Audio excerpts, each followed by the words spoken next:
Welcome back, everyone. Ready for another deep dive? Always. Awesome. Today we're diving into something pretty thought-provoking. It's an excerpt from an audio lecture. It's called Signs, Mind, and Reality, a Theory of Language as the Folk Model of the World. Oh, interesting. Yeah, it's all about how language is way more than just words, you know. It's like the framework for how we see the entire world. Kind of like that. A framework. Yeah. So where do we even begin with something like that? Well, I think the lecture starts off strong, diving right into this idea of language as a system. Okay, so not just like knowing a bunch of words. Right. It's more like, imagine it like a living organism with its own rules and structure, like a network almost. Each word is connected to others, and it all creates this web of meaning. Okay, I'm starting to see the web. So it's like each word has its own little place and purpose in this larger structure. And think about this, too. It's not just you and me using this system. Right. It's a shared code across a whole community of speakers. So even though we're all individuals, like we're all bound by this common language system. It's like we all agree to play by the same set of rules. Exactly. And the shared system, right? It's constantly evolving. Always new words, new meanings popping up. It's pretty remarkable. It really is. Yeah. Okay, so we've got language as a system, but the lecture also talks about signs. And I'm guessing we're not talking about stop signs here. Well, stop signs are a great example of signs in a way. But in linguistics, a sign is anything that stands for something else Okay. for someone. Like when you see the word tree, Right. it's a sign that triggers, the concept of a tree in your mind. So the word itself isn't the actual tree. It's just a symbol that represents it. Exactly.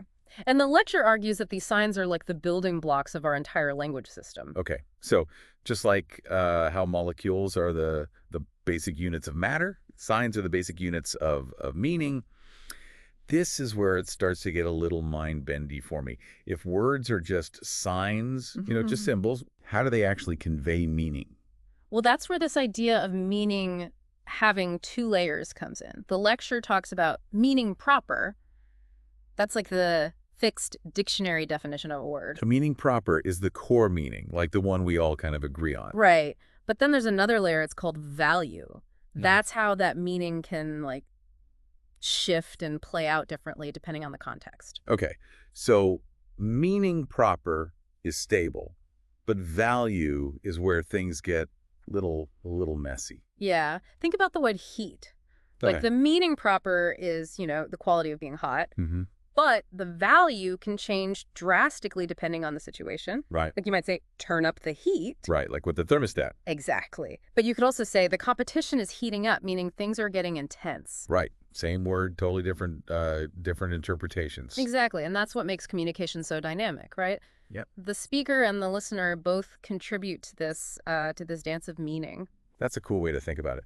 So it's like the word heat has this core meaning, but then we add our own layers of interpretation based on the context. Right. Okay, I'm following. But the lecture doesn't stop there, does it? Oh, no. It also digs into this connection between sound and meaning, right? It does. And that's where the principle of differences comes in. The principle of differences. Yeah.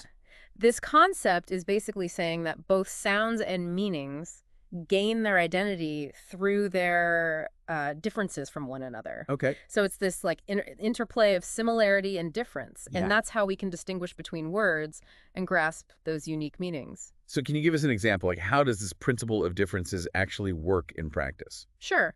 Think about minimal pairs in phonology. Minimal pairs. Yeah, words like, pat and bat. Okay, pat, bat, yeah. The only difference is that initial sound. Right, the P and the B. And just swapping that P for a B, it completely changes the meaning. From a gentle tap Yeah. to a flying mammal. Yeah, exactly. Wow, that's a great example. It makes you realize how many like tiny distinctions are shaping our understanding without us even noticing. And this principle applies not just to sounds, but to meaning as well.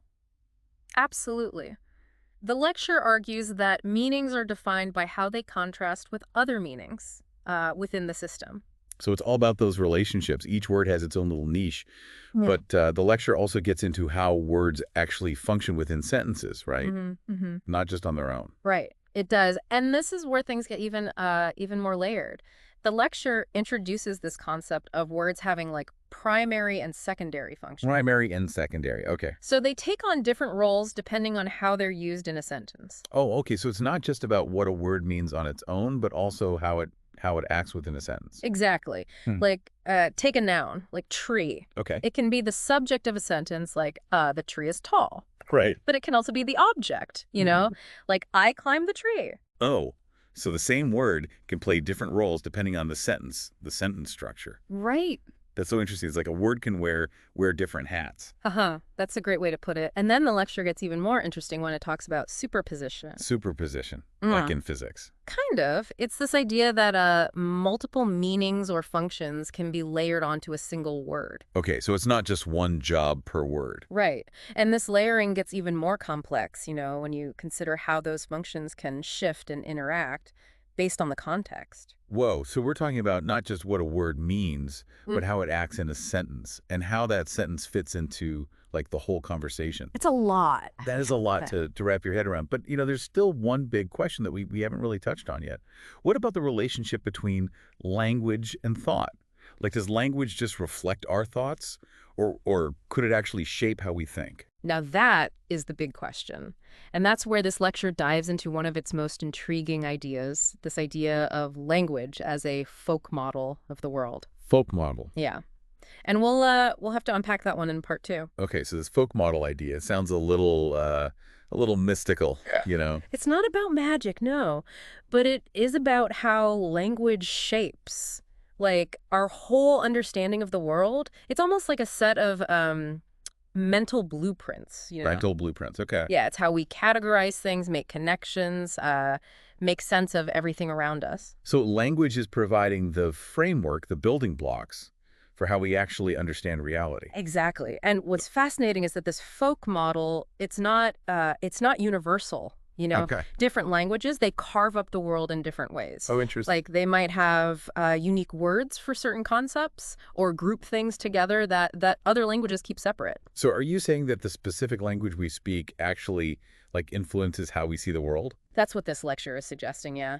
Think about it like some languages have incredibly specific words for different types of snow. Oh, wow. While others just have one general word for it. Does that mean people speaking those languages experience snow differently? It's a question that's been around. That's such a cool thought. It's like we're all looking at the same world, but through like different lenses. Yeah, and here's where it gets even more mind-blowing. This folk model. It's not static. It's constantly evolving, adapting to new experiences and new ways of thinking. So it's not like we're just stuck with the same mental blueprints forever. Our understanding of the world can actually change along with our language. Exactly. Like, Yeah. think about how technology has influenced language just in recent years. We have a whole new vocabulary related to, the internet, social media, AI. It's true. It's like language is it's like a living, breathing thing, Yeah. constantly growing and changing, just like us.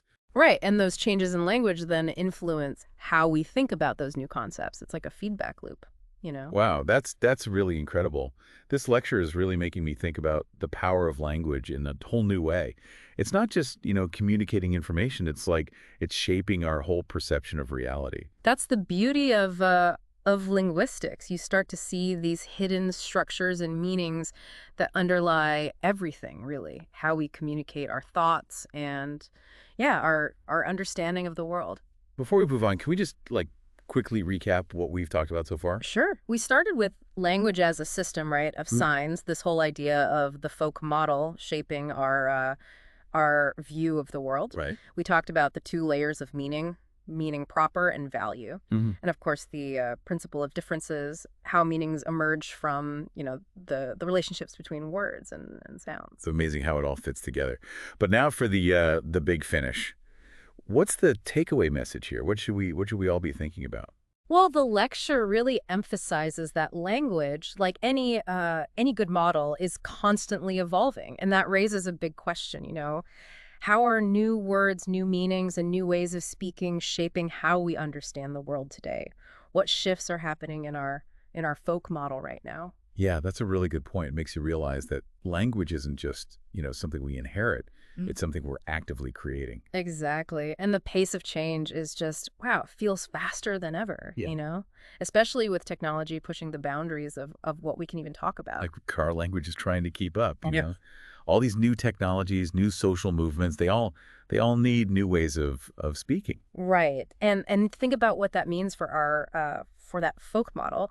The words we use to describe those concepts, it inevitably shapes how we understand them. Totally. Like, take artificial intelligence. AI, yeah. Are we talking about sentient Yeah. beings, advanced algorithms, or, just sophisticated tools? The language we use, it frames the whole debate. That's so true. It's like we're building the plane as we fly it, Right. always adjusting our language to deal with these really complex changing ideas. And that brings us to another important point the lecture makes, this idea of language as a tool. Okay. Just like any tool, it can be used for good or bad, to build up or to tear down. So the power of language, it comes with responsibility. It does. The lecture reminds us that we're not just passive users of language. We're active participants. We're shaping its meaning and its impact on the world.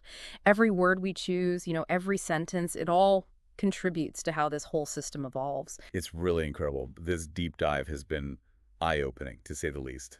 I'm definitely looking at language differently now. It's easy to take it for granted, but when you stop and think about it, it's really remarkable. This folk model we've been talking about, it's not just an abstract concept.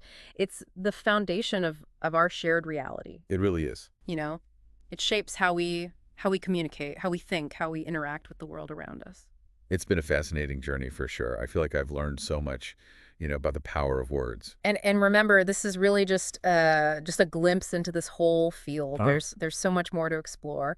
But any final words of wisdom for our listeners out there, those who are ready to continue on their own linguistic adventures? That's a great question. I would just say the next time you use a word, or write a sentence or have a conversation, just take a moment to appreciate the power and the complexity of the language you're using and never stop, questioning, exploring, expanding your understanding of this amazing tool that shapes our world. Beautifully said. Well, that wraps up our deep dive into the world of language and thought. Yeah. Thanks for joining us, and keep those linguistic gears turning.